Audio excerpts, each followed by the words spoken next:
I'm happy to introduce Rigel Di Scala, architect at Red Hat and a Python enthusiast, but I know that you will talk also about Go during this talk.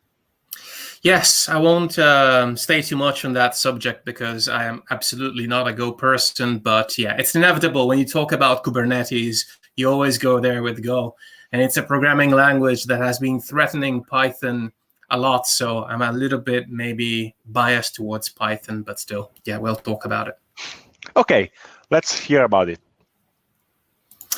Very good. So hello, everyone, and in this talk, we'll be taking a look at how Kubernetes operators can be implemented using Ansible. Of course, I'm starting from really the basics. So even if you are just vaguely familiar with Kubernetes, you should be able, hopefully, to follow along. So we'll have 15 minutes, around 15 minutes to cover any questions you may have. This presentation will last around 30 minutes. So here we go.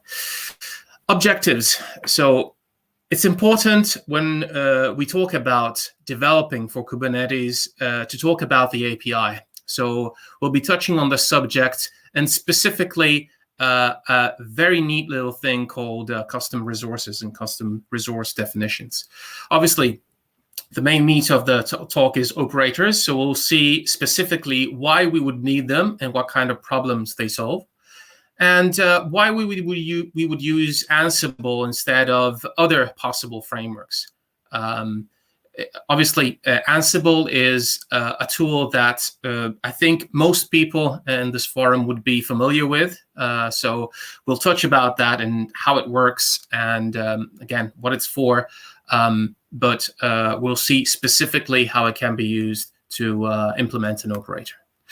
Very briefly about myself, my name is Rigel Di Scala. As Fula said before, I'm a cloud architect in Red Hat. I'm based in Milan. Feel free to get in touch if you want to have a chat about Kubernetes or anything else. And that's me with my brother with my first computer, fantastic VIC-20 Commodore computer, which I think was the start of many people, of the career of many people in IT, I think. So there's very neat quotation that I often talk about when I'm talking about Kubernetes and the kind of problems that it's purported to solve. That is that systems grow faster in size and complexity than methods to handle that complexity are invented. It's kind of a little bit of close to Wirth's law, and in a certain case also, the way that the computing power has scaled, the way that systems have been implemented using high-level languages, right? So these castle of abstractions that we build to be able to handle the complexity of a system that is not only running on one server, but is able to embrace the internet and therefore connect to potentially an unlimited sources of data. So we've been wrangling with complexity all along, and I would think that our job in IT is really around, especially if you're a programmer, is really around kind of harnessing, controlling that complexity that without any restraint would just explode and become unmanageable and also a source of problems. So how does Kubernetes really help us control that complexity, right? Because as a tool, most often talking with clients who are interested in adopting Kubernetes or its, officially supported distribution, OpenShift, they typically talk about, well, Kubernetes doesn't really solve, from my layman's perspective, the problem of complexity, but rather it kind of adds to that, right? So we'll see that really Kubernetes, what it does is it introduces a language that you can use to express the state of a complex system. So, and previously in traditional IT, you would talk to different people inside an organization, and you would ask them, I need a VM, I need a server, I need the network configured in this way, I need an extra interface, I need the routing table to be defined in this way. And all this interaction obviously costs time. You need to free up people, you need to be able to provision the resources. You might not have access at all. So Kubernetes started, of course, inside Google as a project that would initially, most probably, with the idea of replacing an existing container orchestration system, but then took a different direction and a different life, ultimately being contributed to the CNCF, so the Cloud Native Foundation. And that was a very, very smart move by Google, because it allowed it to be adopted more, and it allowed it to grow much more in a completely agnostic kind of impartial kind of sandbox, right? So Kubernetes starts with solving the problem of, I have a container, I want to run it on a server, and I want to make it so that there is some kind of monitoring, some kind of daemon, that would just check if the pod is up and then launch it again. But it turns out that you start with that, with containers, and then the needs grow, right? With that, it's like cherries. You start with running a container, then you want to run the container, multiple instances of those containers, and you want those containers to receive an IP address, storage, etc. So you need more servers, and then you need to have some form of load balancing, and then you need to expose them to the internet, etc., etc. And therefore, the Kubernetes ecosystem just had this kind of Cambrian explosion. And it started doing things that initially, most probably even the designers of the system itself did not expect.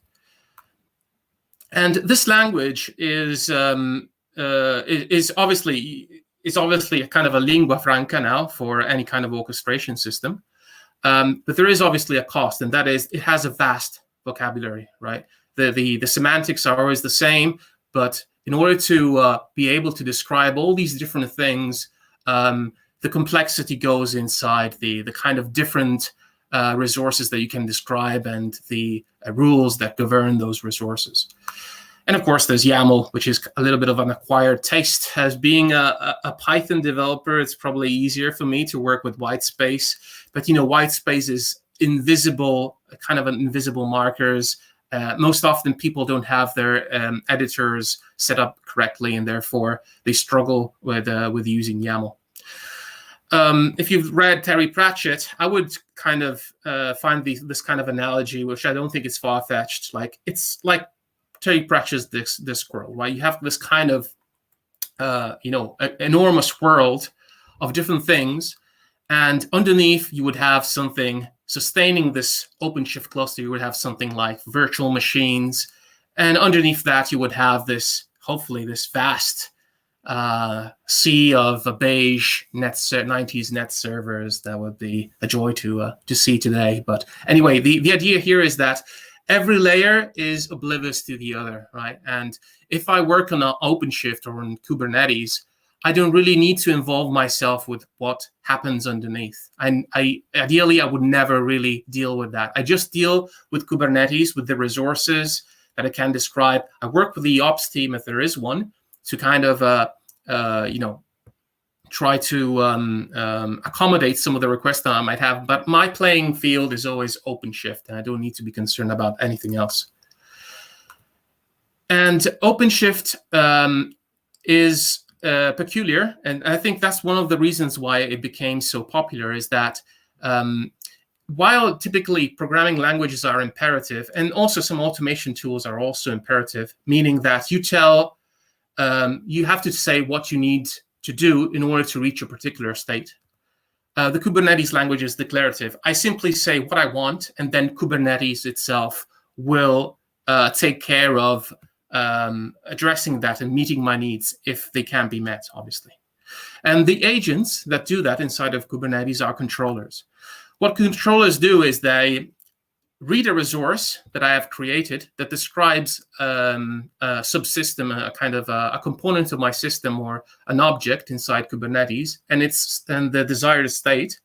And then the controller will do its best to align it to create the necessary resources to implement it, and then constantly observe it, analyze it, and then act to remediate and keep it always aligned to that desired state that I have described. So if the pod So the pod being meaning the kind of the logical, the most simplest logical unit that that Kubernetes is able to manage, that would contain the container. And if the container goes down, and therefore the pod goes down, then Kubernetes would restart it. So it always tries to keep that state. If that state changes, it will again try to do its best to control it, right? To keep it exactly aligned. And this is called the reconciliation loop, which is a very important concept inside Kubernetes. And another thing, another reason for its success is its HTTP API. Kubernetes is entirely driven through it, and each resource has its own endpoint. So you can do, if you use kubectl, the command line tool, or if you use the OC command line tool in OpenShift, and you observe the network traffic by running it in verbose mode, you will see that there are quite a lot of HTTP requests that are sent to the Kubernetes API server itself. And this API server is described directly in documentation.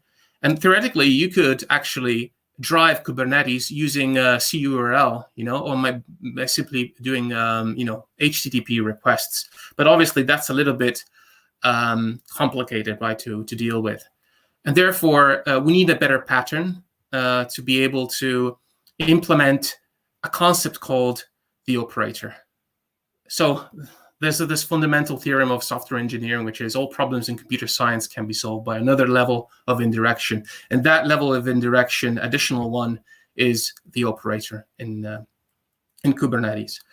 So why do we need that, right? Let's start with the why. The why is, why would I need to concern myself with something that it is not necessarily, it's another piece, it's another tool, it's other stuff that I need to deal with. Well, operators allow you to deal with complex applications. If you deployed a complex application in Kubernetes, you know that there are pods, there are deployments, which then come with replica sets. You need services, you need routes, and when you do that, when you deployed it, then you have to manage that application. Perhaps the application is receiving so much traffic, the pods need to be scaled out, and scaling is not simple, right? You might want also to implement more complex logic that handles failures. So not only restarting the pod, but doing some kind of data reconciliation behind the scenes. So you need something more than that, right? You can either do it manually, and unless you want to stay late at night and trying to manage this yourself, you need some kind of agent that does that. Controllers, Kubernetes controllers, are not the solution here, because Kubernetes controllers only deal with Kubernetes objects. They don't deal specifically with your application and what it needs. So you need something more complex with that.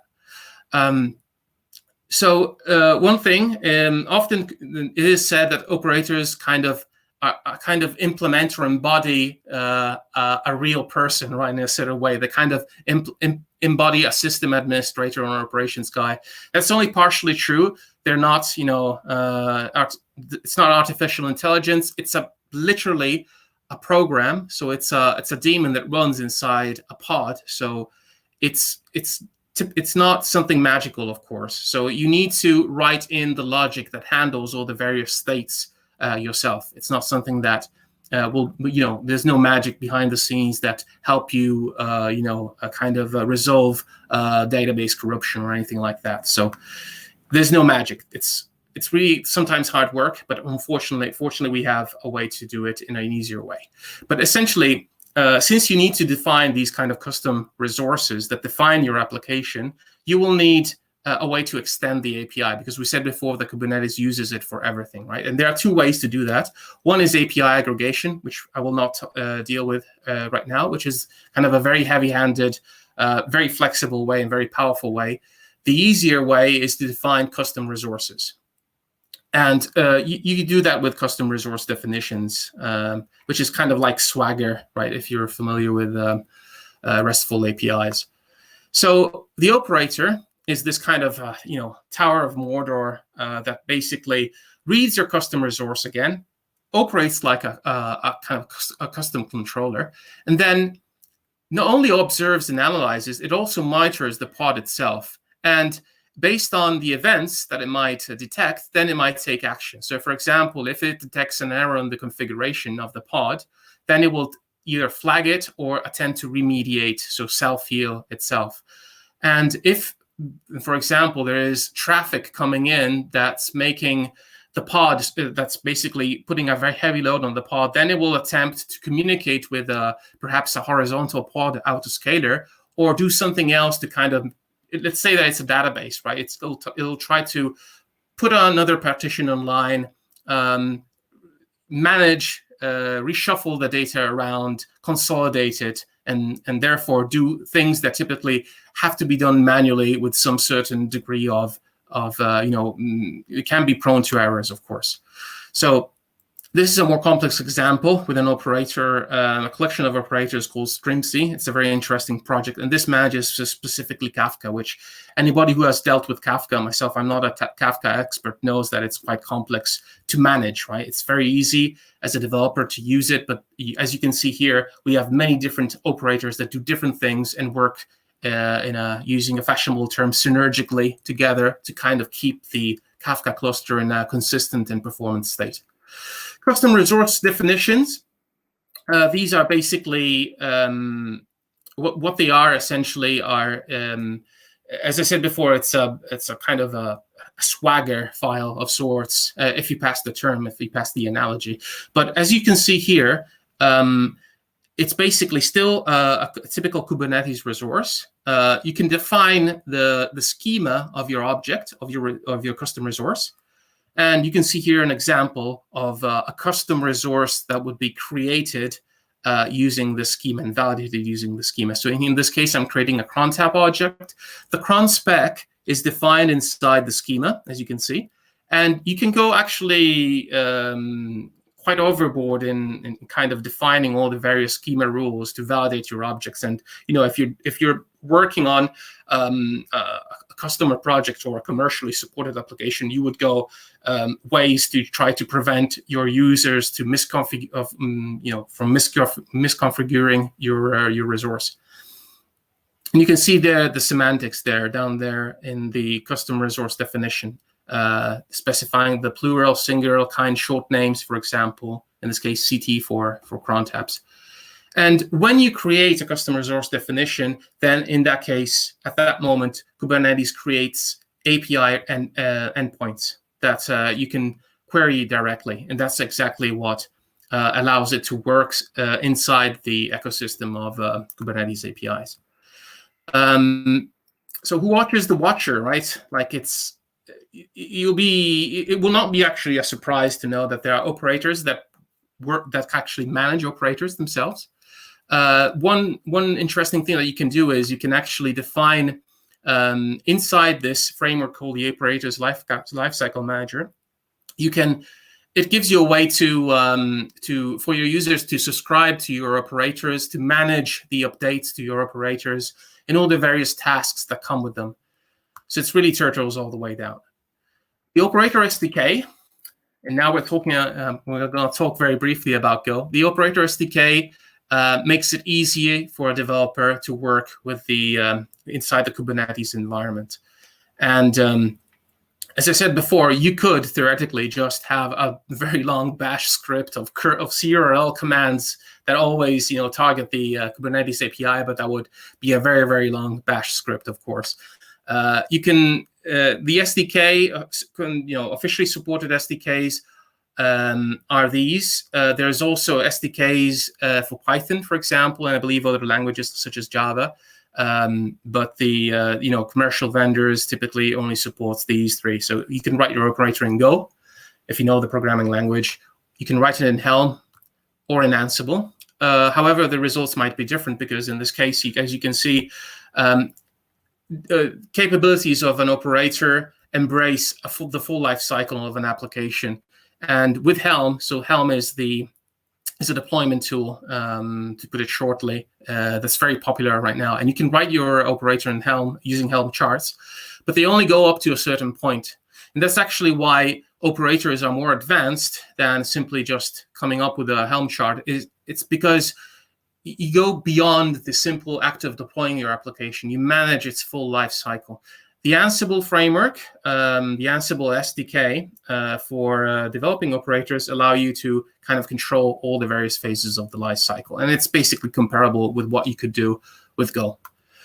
There is a full developer experience available, and it's supported by the command line tool itself. So you can also test locally. That's very obviously important for anybody who's done development.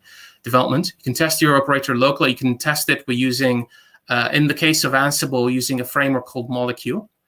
And also, it gives you a way to test it with the live cluster. Of course, you want to do that, and also publish it right on some marketplace, which could be, for example, the OpenShift marketplace. Ansible is basically, as I said before, an automation framework.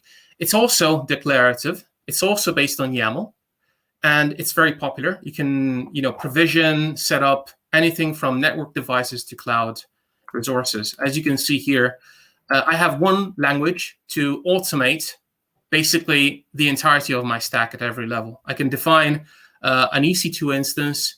I can describe a Kubernetes service, for example, and I can obviously provision an application or a server or a dependency using always the same engine, always the same language. And I find it very valuable. I know that there are excellent tools around, like such as Terraform, which are more advanced, perhaps, for managing cloud resources. What I like about Ansible is really that I can describe everything using Ansible and keep it in one single language and potentially one single code repository, and therefore implement something that's very close to the vision or dream of infrastructure of code. I have everything defined, all my stack defined in a code repository using Git, and I can manage it there, and everything keeps aligned. You go again, going with the declarative paradigm, which works very well.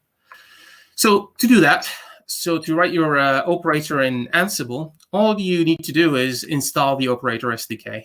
Then the Operator SDK will create the scaffolding for your Ansible project and the various manifest files, Kubernetes manifest files that will be then used to deploy the definitions and the custom resources. We'll see that in a second. And since it's Ansible, you write roles and playbooks. And as I said before, Ansible has this very mature test framework called Molecule that then allows you to write kind of unit tests, right, to prove that your Ansible application, your Ansible playbooks and roles, they all work correctly. So first thing, as I said before, you initialize your operator project. And by installing your Operator SDK, all you need to do is pass it in a few parameters, in this case, the Ansible plugin and the namespace in which you want to create your operator. You'll see that the roles folder is empty.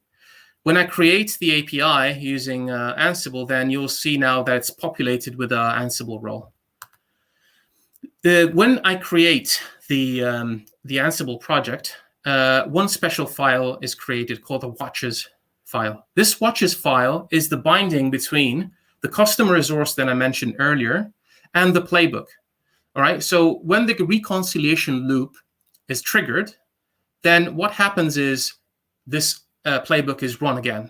And since it's declarative, it might not do anything because nothing was needed since 30 seconds ago, or it might start to do something. Obviously, this is also triggered when I change the custom resource. And you can see here that I have a spec stanza inside the resource with a message hello, and that message can be then read as a template and variable inside the Ansible playbook.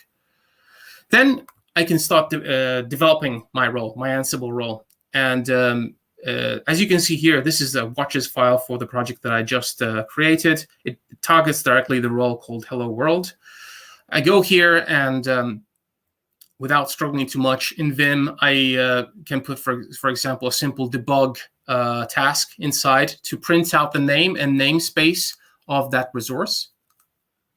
And that's basically it. I can start iterating on my role in that way and create. And I can also, if I want to, I can also install from Ansible Galaxy, which is this kind of repository marketplace for roles and collections, Ansible collections. I can install directly a project. Well, in this case, I was installing it globally, but I want to install it directly inside my project. And this manages MySQL, for example, or MySQL. And you will see that it basically is placed inside the same folder. And this will get packaged in the Ansible, the operator image that will get deployed. Obviously, very important, the custom resource definition. There is one that gets generated for you inside the template project. Here I'm using OC and OpenShift, and I'm looking at the various custom resource definitions that have come with OpenShift. There's a lot of them, obviously, because OpenShift 4 is heavily based on operators. Here I'm going to take a look at my custom resource definition that has been auto-generated. You can see here that there is a scope namespace. We'll talk about it just in a second. And then all I need to do is just OC create. So create this resource based on this definition, and I will have my custom resource there. Namespace means that the custom resource will be only available in a specific namespace, but it can also be installed for the entire cluster if I want to give everyone the same opportunity to use my custom resource. Finally, I'm going to create my custom resource. And here I'm inside, obviously I'm inside a namespace, and I'll take a look at the custom resource that has been auto-generated again. And I've decided to create it. And then when I do a get, you'll see OC get hero worlds. This is the name of the new resource. And you'll see that it has been created and annotated by OpenShift in this case correctly. And you'll see that that spec contains the variables that I want to pass over to the Ansible role itself. So just to give you a quick overview of what gets generated and what it's for, you'll see here that my Hello World operator project structure has 4 different folders. This changes depending on the version of the operation of the operator SDK skeleton. Okay, so it might be slightly different, but essentially the main concept should remain the same. You have the roles that contain the roles specific to my custom resource, and there is the molecule set of resources that will allow me to instantiate and run the test cases for my role locally. Then there are the deployment resources. You can see there is a folder for. Sorry, I started from the bottom in this case, but essentially you'll see that the Kubernetes layer there inside the deploy folder contains a number of different resources that the operator will need to use then to create to instantiate resources for that specific custom resource. And finally, the Docker file, of course. So everything is prepared for you. You just need to edit it and modify it according to your taste and the purpose of your operator. So conclusions. Again, operators are a great way to make it easier for yourself and your customers to consume your products on Kubernetes and OpenShift. The marketplace, the Lifecycle Manager allows your users to subscribe to your products, to install them with zero hassle, manage all the various operations, and most importantly, they just deal typically with just one resource, right? Unless it's a complex application, like for example Kafka, you can kind of abstract the various responsibilities of your application in different operators, and then manage them each as a single source of truth for that specific set of responsibilities. You don't need to learn Go, which is a wonderful language, but of course, many operations people don't know Go because it's a reasonably recent language, and perhaps they don't really want to bother with that. So you don't lose much in terms of writing it in Ansible unless you have some very, very complex and detailed use cases that you need to do. And again, Ansible is great because you can really define everything, your entire application stack or almost using Ansible itself. It's very easy to get started. do take a look at the website. And I'm just going to leave you one concept. So anybody who's read The Mythical Man Month might be familiar with this. It's taken from the essay of No Silver Bullet, written by Fred Brooks. And he said, like, in 1986, he said, there's no single development in technology which by itself promises more than one order of magnitude of improvement within a decade in productivity, reliability, and simplicity. And that's also true with technologies of Kubernetes. But there is a hope that we can get there one step at a time by building these castles of abstractions and making it closer to how a human would express it. I think there is value there in something like operators, keeping it close to the metal at the same, but expressing it in a language that can be easily understood. I think that's the value of having something like an operator. And thank you. That's all that I have. Okay. Thank you, Rigel, very much. As you can see, I'm not full anymore. And I have a question. And this is not more feeling that I got from your presentation. And the moment you showed the StreamC operator, which seems quite a beast. And what would you say to somebody who has a feeling that, that is the use case, capital U, capital C, for writing an operator, but ordinary people don't have that kind of complexity, or they could, but it's not normal. Or the answer could be, if you use Kubernetes, you should play in that playground. So get used to that. So how do you dispel the fact that it seems like a tool for very large or very complex systems? Right. No, that's a good point. You see, operators, as I said before, they add an additional layer of complexity. And when you're dealing with Kubernetes, the problem is that you don't have only Kubernetes, right? As much as you want your developers to just work and play inside that playground at the Kubernetes level, you're dealing with a lot of different layers, right? And when there is a problem, you need to kind of introspect and sometimes go through all these layers. Operators, they kind of offer you a kind of way, a kind of facade, right? If you're talking about programming patterns, kind of facade that simplifies.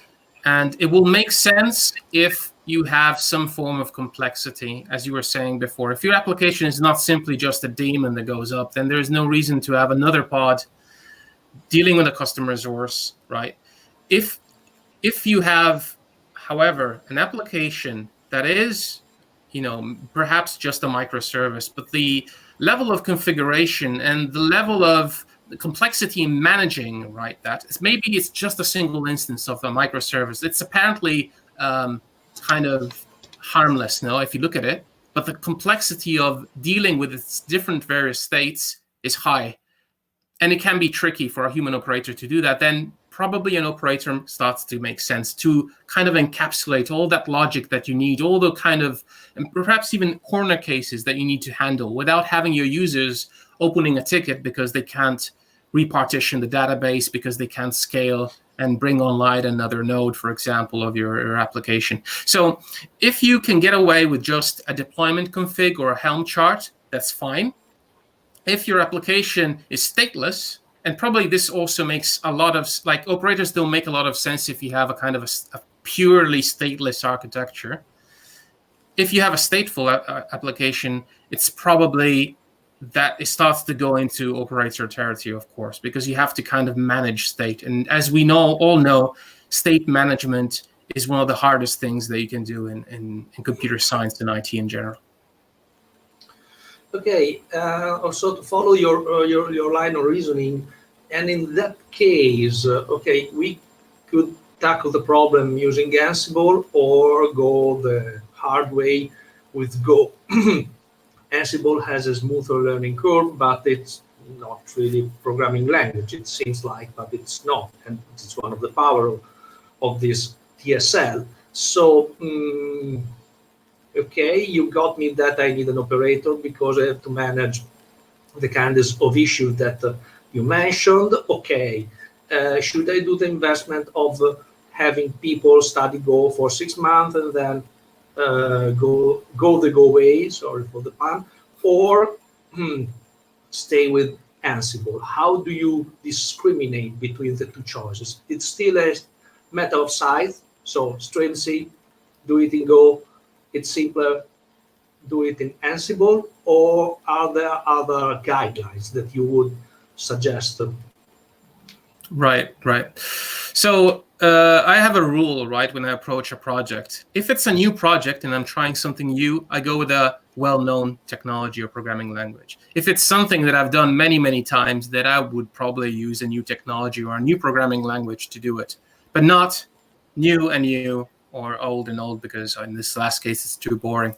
I would say that if you have the skills in-house and know how to program Go, and you don't have a kind of a need, if you don't fall in like the 5% of use cases that would require something beyond what Ansible has to offer, then I think what you could do is look into the other frameworks available for other programming languages like Python or Java.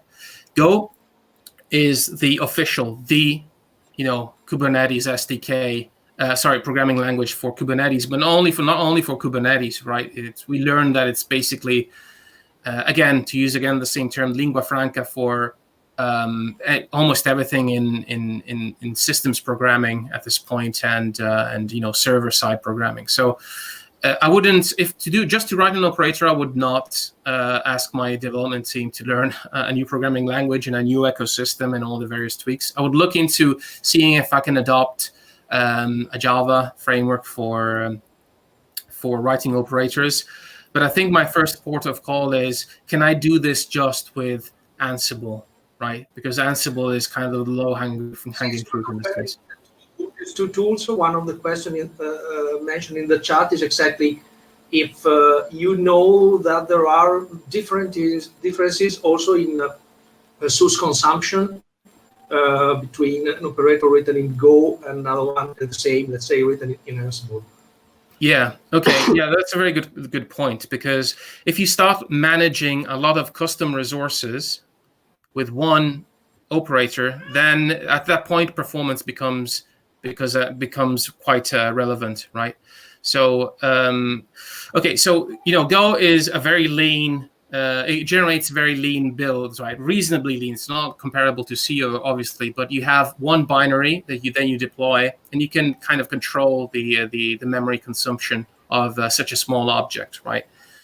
With Ansible, you're running obviously the Python interpreter, and Python is not. It's a lot of things positive, but it's not probably one of the most performing languages. So, if you have a use case in which you have a lot of resources that need to be managed, limited capacity inside your cluster, then you need to make a decision, right? I either expand and beef up my cluster and continue using my my Python-based, my Ansible-based operator, or I need something else, of course. But one thing I think it's very important, and I saw in Ivan's question there, is that I think one of the greatest things about using something like Ansible compared to Go or any programming language is that again, it's declarative, right? I just tell it what I need, and the system, the engine, will do what it can to align to that. If I'm writing it in Go, I have to express in programming language concepts what I need to do